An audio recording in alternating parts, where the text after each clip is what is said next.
Pakistani team जो है वो अपने टीम के कॉम्पिटेंस के हिसाब से इंडियन टीम से बहुत पीछे है। एक वाज़ेह सुपीरियरिटी इंडियन टीम को अपने स्किल सेट के हिसाब से पाकिस्तानी टीम पर, जो प्रेजेंट पाकिस्तानी टीम है, उस पर हासिल है। फर्स्ट एवर मैच में ही वो सूर्य कुमार यादव ने जो है वो अपनी फजूल हरकतें शुरू कर दी। कोई पता नहीं कि पहलगाम अटैक किसने किया था, कहाँ से हुआ था।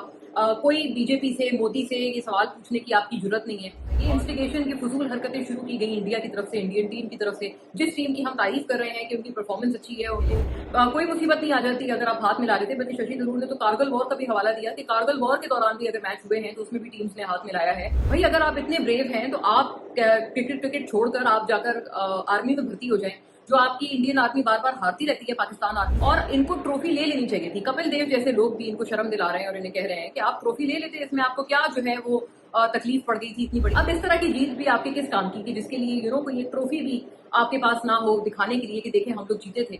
हेलो, अस्सलाम वालेकुम, सबको बहुत वेलकम। एशिया कप वाली ट्रॉफी तो है इंडिया की ही, इसमें कोई शक नहीं है। देखें, हर चीज को बहुत फेयरली अगर हम देखें तो वो बात ठीक थी कि पाकिस्तानी टीम जो है वो अपने टीम के कॉम्पिटेंस के हिसाब से इंडियन टीम से बहुत पीछे है। और इसी वजह से जो कहते हैं ना कि मे द बेस्ट मैन या मे द बेस्ट टीम विन, उसके साथ मुनासबत रखते ही मेरा ख्याल है इंडिया की टीम जो है वो मैच जीती है और इसमें कोई शक नहीं, और हम उन्हें मुबारकबाद देते हैं। और जाहिर है, देखें, जो पाकिस्तानी टीम है, चाहे उनकी फील्डिंग हो बहुत खराब है, उसके कंपैरिजन में फील्डिंग का खास तौर पर मसला है, इस दफा हमने फाइनल में देखा। और एक नर्वसनेस और प्रेशर में आने वाली चीज भी हमने देखी फाइनल में कि क्योंकि स्टार्ट अच्छा लिया था पाकिस्तान ने, पहले जो है वो बैट करना चूज किया, लेकिन स्टार्ट अच्छा लिया लेकिन प्रेशर में आ गए, एक आउट हुआ तो उसके बाद लाइन लग गई आउट होने वालों की। तो इस तरह की चीजें तो है बहरहाल मौजूद। On the other hand Indian team में बड़े नए यंग क्रिकेटिंग टैलेंट्स हैं। अभिषेक शर्मा उनकी बहुत अच्छी एक नई जीती जागती मिसाल है और पूरे एक अग्रेशन के साथ, एक अटैक स्ट्रेटजी के साथ खेलते हैं। तो जाहिर है टीम के कॉम्पिटेंस में फर्क है। और हम मतलब डिस्पाइट बीइंग अ पाकिस्तानी और Indian, whether you are a Pakistani, Indian और एनी अदर नेशनैलिटी, आपको हकीकत माननी चाहिए। और हकीकत यही है कि सुपीरियोरिटी, एक वाज़ेह सुपीरियोरिटी इंडियन टीम को अपने स्किल सेट के हिसाब से पाकिस्तानी टीम पर, जो प्रेजेंट पाकिस्तानी टीम है, उस पर हासिल है। और पाकिस्तानी टीम खैर काफी टाइम से स्ट्रगल भी कर रही है। कभी किस प्लेयर को निकाल देते हैं, फिर कुछ नए प्लेयर्स को ले आते हैं, इस तरह से काफी रद्दोबदल चल रहा है। कभी क्या हो रहा है, कभी क्या हो रहा है, बट कोशिश कर रहे हैं कि किसी तरह से हमारी टीम की परफॉर्मेंस बेहतर हो। और ये एक वाज़ेह तौर पर एक बड़ी एविडेंट चीज है। जाहिर है टीम की परफॉर्मेंस खराब है, इसी वजह से उसको कोशिश कर रहे हैं बेहतर करने की, और इसीलिए आए रोज नई नई चेंजेस या तब्दीलियां होती हैं टीम में। एनीवे, लेकिन बात कर ली जाए कि जो पॉलिटिक्स को घसीटने वाली एक जो बहुत घटिया आदत है, वो बहरहाल हमेशा की तरह हमने इस दफा भी इंडिया की तरफ से देखा। और एक जो सुप्रीमेसी है इंडिया को, जो लगता है कि पता नहीं, वो चूंकि बीसीसीआई उनकी है, तो दुनिया की सारे जो क्रिकेट हैं वो उसके एक तरह से माई बाप बन गए हैं। ये जो एक बड़ा एक अजीब सा सुपीरियोरिटी कॉम्प्लेक्स है जो कि इंडिया को, जिसकी इंडिया शिकार है, वो बदकिस्मती से इस दफा फिर भी, इस दफा दोबारा से ये हुआ कि वो एक प्रेसिडेंस ले गया और बाकी सारी चीजें पीछे रह गई। अब बात वरना ये होनी चाहिए थी कि किसकी परफॉर्मेंस बेहतर थी, किसकी खराब थी, कौन सी टीम अच्छी है, कौन सी बुरी है। लेकिन हम उसके अलावा बात अब क्या करने पर मजबूर हो गए कि पहला भी जो एशिया कप का जो टूर्नामेंट था, जो पाकिस्तान इंडिया के बीच में हुआ, फर्स्ट एवर मैच में ही वो सूर्य कुमार यादव ने जो है वो अपनी फजूल हरकतें शुरू कर दी।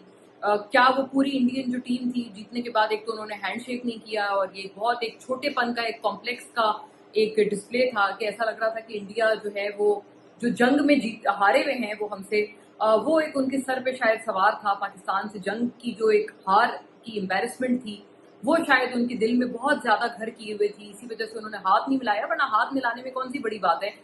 चाहे जो भी जिसके साथ खेल रहा हो, हाथ मिलाना, एक दो जो कॉम्पिटेंट, जो कंपेटिटिव टीम्स होती हैं, आपस में एक हैंडशेक करती हैं, इसमें कोई ऐसी बात है नहीं, कोई आसमान नहीं टूट पड़ता। फिर उससे आगे जाकर उन्होंने, वो जो सूर्य कुमार यादव है, वो पॉलिटिक्स को घसीट के लाए और उन्होंने कहा कि ये जो जीत है, मैं पहलगाम के विक्टिम्स के नाम करता हूँ और अपनी आर्म फोर्सेस के नाम करता हूँ। पहलगाम के विक्टिम्स को पहले आप इंसाफ तो दिला दें, इंसाफ तो आपने उनको दिलाया नहीं। कोई पता नहीं कि पहलगाम अटैक किसने किया था, कहाँ से हुआ था। कोई बीजेपी से, मोदी से ये सवाल पूछने की आपकी जरूरत नहीं है, और आप यहाँ पर आकर इस तरह की बातें कर रहे हैं, तो एक बड़े एक अफसोस की बात थी। दूसरा, उन्होंने आर्म फोर्सेस को अपनी की, आर्म फोर्सेस कम से कम जंग तो जीत जाते। जंग तक तो वो लोग जीते नहीं है और ये हालात आ गए हैं कि डोनाल्ड ट्रंप जो है वो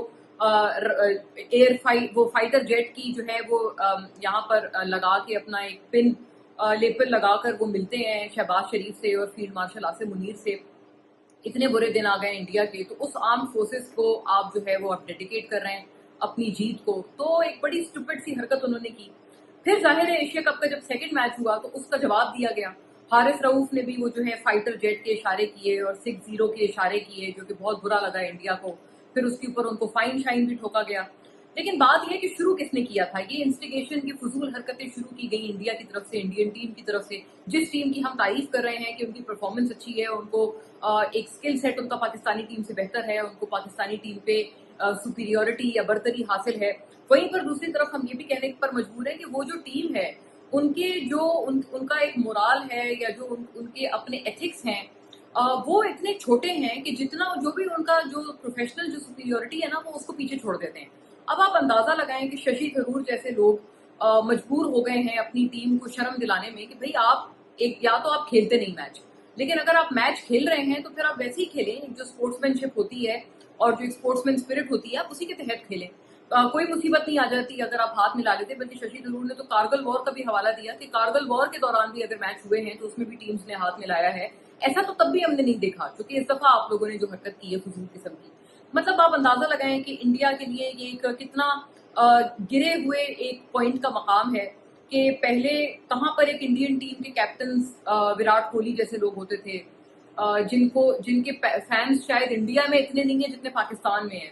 विराट कोहली की तो मुझे याद है एक दफा कोई एक मैच था यहाँ पाकिस्तान में, तो एक हमारा पाकिस्तानी फैन विराट कोहली की शर्ट पहन के आया था। इतना वो मतलब डाई हार्ट फैन था विराट कोहली का। इंडिया में अगर कोई ऐसा काम होता ना कि अगर वहां पर किसी पाकिस्तानी प्लेयर की शर्ट किसी बंदे ने पहनी होती तो वहां पर तो उसको मॉब लिंचिंग करके मार देते हैं वो लोग ना। लेकिन ऐसा जाहिर है पाकिस्तान में तो हुआ नहीं, पाकिस्तान में इस तरह का है भी नहीं इतने बुरे हालात।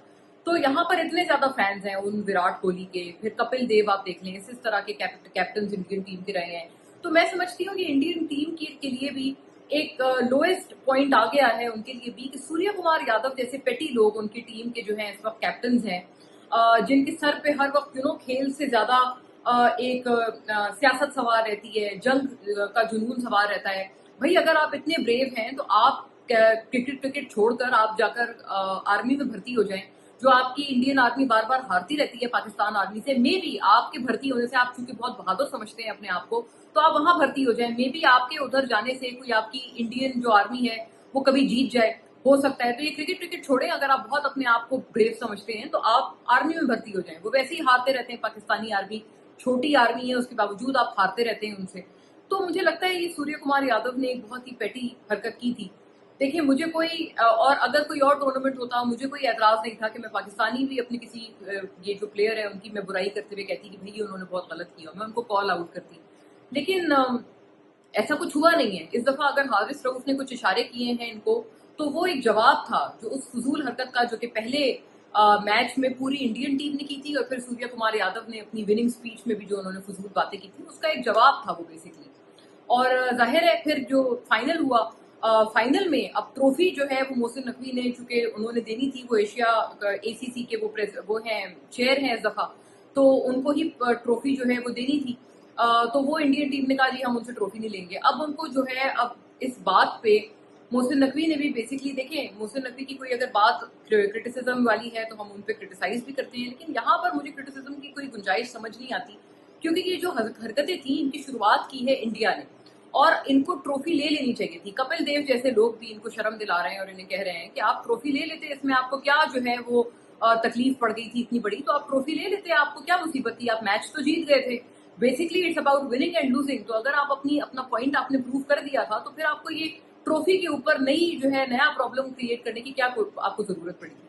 वेल एनीवे, मैं तो इस पे मोहसिन नकवी को बिल्कुल इंडोर्स करूंगी। मुझे लगता है उन्होंने बिल्कुल ठीक किया कि एक जो इंसान जो कि मुसलसल एक फजूल हरकतों पर उतरा हुआ है, एक जो टीम इंडियन टीम जो कि मुसलसल फजूल हरकतों पर उतरी हुई है, आई थिंक उनको उनका जवाब, उनको क्या कहना चाहिए, they should taste their own medicine. उनको अपनी दवाई का जो है मजा चखना चाहिए कि अगर आप ऐसे कर रहे हैं तो फिर ठीक है, आप अपनी ट्रॉफी भी आप लेने आ जाए हमसे। तो वो बहुत अच्छा किया है मुझे लगता है मोहसिन नकवी साहब ने कि वो ट्रॉफी लेके चले गए। और उनका अब जो रिसेंट स्टेटमेंट है वो ये है कि आपको अगर चाहिए तो आप आके ट्रॉफी हमसे ले लें। वो लोग अब एसीसी के पीछे पड़ गए हैं कि किसी तरह से मोहसिन नकवी से ट्रॉफी लेकर एक कोई दोबारा हमें जो है आप किसी और के हाथों दे दें। लेकिन देखें, उन्होंने ये वही वाली बात है कि आई थिंक एक टीम सिर्फ प्रोफेशनल या अपनी जो स्किल सेट है, अपनी जो प्लेइंग स्किल्स हैं, सिर्फ उनकी वजह से एक टीम विनर नहीं बनती। एक टीम जो है वो अपनी स्पोर्ट्समैनशिप, अपनी एक स्पिरिट की वजह से भी विनर बनती है। तो बेशक आप अपने स्किल सेट में इंडियन टीम जो है वो पाकिस्तानी टीम से जीत गई हो, लेकिन जहां तक डेकोरम की बात है, जहां पर मैनर्स की बात है, स्पोर्ट्समैनशिप की बात है, स्पिरिट ऑफ द गेम की बात है, वहां पर इंडियन टीम तो मैं समझती हूँ लास्ट आई है पूरे एशिया कप टूर्नामेंट में। तो इसी वजह से आई थिंक वो ट्रॉफी डिजर्व नहीं करते थे और इसी वजह से आई थिंक उनको ट्रॉफी नहीं मिली है। सो बी इट, मेरा ख्याल है यही अगर वो चाहते थे और यही उनको मिल गया है। अब इस तरह की जीत भी आपके किस काम की कि जिसके लिए कोई एक ट्रॉफी भी आपके पास ना हो दिखाने के लिए कि देखें हम लोग जीते थे। तो आप अंदाजा लगाएं कि ये कितनी एक पथेटिक स्टेट ऑफ अफेयर्स है आपके लिए कि आप लोग जीते भी हैं लेकिन फिर भी आपके पास आपकी ट्रॉफी नहीं है। सो आई थिंक इसमें जो इंडियन पब्लिक है, जिसको मैं बहुत रिस्पेक्ट करती हूँ और जो मुझे लगता है बहुत एक अच्छे लोग वहां पर हैं और इंडियन पब्लिक में बड़े सेंसिबल लोग हैं, उनको भी आई थिंक अपने जो प्लेयर्स हैं उनको प्रेशराइज करना चाहिए, अपनी टीम को प्रेशराइज, अपनी गवर्नमेंट को प्रेशराइज करना चाहिए कि देखिए सियासत उतनी करें जितनी अच्छी लगती है। जहां पर ये सियासत आपके ऊपर उल्टा नेगेटिव असर डालने लगे, उस तरह की सियासत से जो है वो आपको बाज आ जाना चाहिए। सो आई डू थिंक कि मे बी इंडियन पब्लिक इतना प्रेशर माउंट करेगी अपनी टीम पे कि उनको ये शर्म दिलाए कि आप लोगों ने फजूल हरकतें शुरू की थी जिसकी वजह से जीती हुई भी ट्रॉफी आप लोग घर नहीं ला सके।